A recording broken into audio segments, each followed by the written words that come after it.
Hey guys, so I will do a question answer as soon as I'm done with this one. I'll make this one short just so that it's easy to access through YouTube and stuff.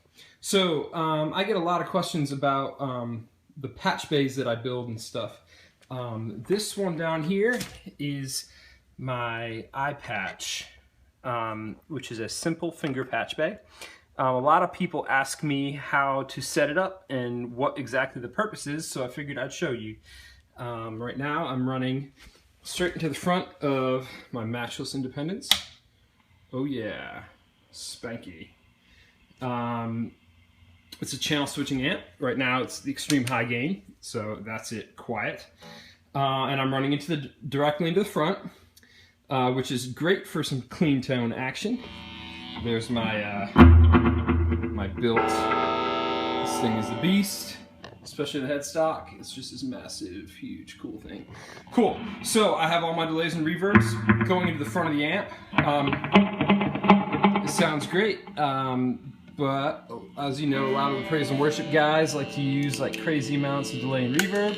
So I'm gonna go crazy with it for a bit, and that's like a just kind of crazy, huge, swashy mess. Now, the iPatch allows you to seamlessly use the effects loop on an amp or plug into the front. I know a lot of people use backline at their churches or various clubs or gigs that they play at, and they want to leave their board set up the same no matter what. So the iPatch allows for that. So if you're plugging into the front of an amp like I do most of the time, because my amp sits in an ISO booth, I don't really have the option to use the effects loop or the channel switching on the amp. So I would just run it straight through, straight to the front, and it sounds good, and I can do my volume swells and all that other fun stuff. Now, if I am using an amp that I want to use the drive on the amp, if you plug into the front, everything will get really kind of messy real quick. And that's because you're not using the effects loop. So it gets kind of wild. Now with the iPatch, there it is, hiding on top. You can leave your thing set up. We're just gonna throw that on standby so we don't get any crazy kind of feedback action. We're gonna plug in the effects loop. It's back here.